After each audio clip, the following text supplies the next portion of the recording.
Are you in a hurry and don't know why? To join the club.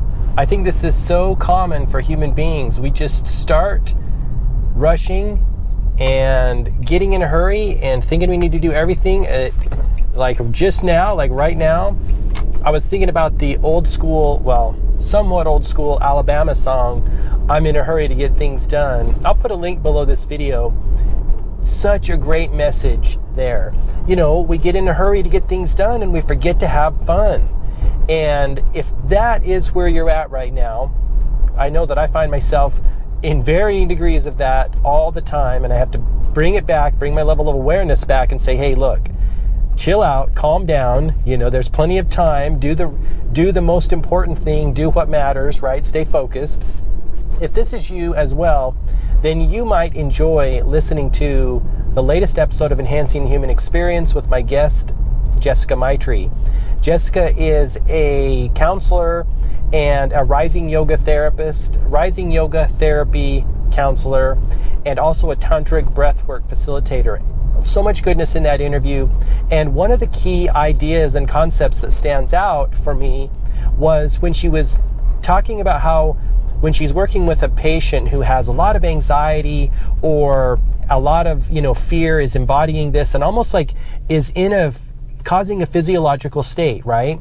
One of the things that she says happens over and over and over again is that once they realize and start to notice it and bring their level of awareness to wherever in their body, she gave the example of a person who is being very anxious and feeling, a lot of like heartache or embodying a lot of emotion in the heart area and around the heart area. And she says, inevitably, a lot of the time when someone brings their level of awareness to that area and asks, what is going on here? What wants to be expressed? What am I feeling, right? Goes into that emotion, then a lot of the time it just goes away. And she even said, they'll say, wow, it's gone, simply by bringing their level of awareness to that area of their body and finding out what wants to come through, what wants to be expressed. This is huge in the human experience. I've heard this from other practitioners and read this in different books, that as when we acknowledge something that is locked in our body, an emotional disturbance or trauma or something, when we acknowledge it, it dissolves it, right?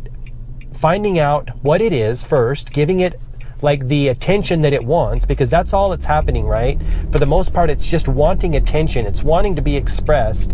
When we bring our conscious level of awareness to it, it dissolves it a lot of the time and it releases it and it moves past. But it just needed the light of awareness. She talked about this in the episode. When you shine the light of awareness on it, that's all it needs in a lot of cases. I think it's really powerful. Can you imagine, we go through all of this like hoops and we jump through, you do this and do that and all these complicated procedures and all of this stuff, when the best medicine is oftentimes simply being aware, giving it the attention it needs, being aware of our body, understanding what's going on, the power of awareness. That's one of the reasons why I titled the episode why I put awareness, power of awareness in that episode, because it is so powerful. The simplest solutions are often the most powerful. And so if you're interested in that, if you want to learn more about Jess and her work with embodied mental health and releasing some of those like emotional ideas and disturbances that get locked in our body, you would really enjoy that episode.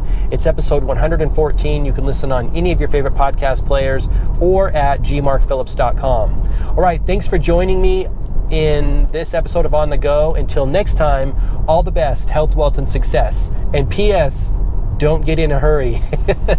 So I will talk to you soon. Thanks so much for watching. Have an awesome day. Bye-bye.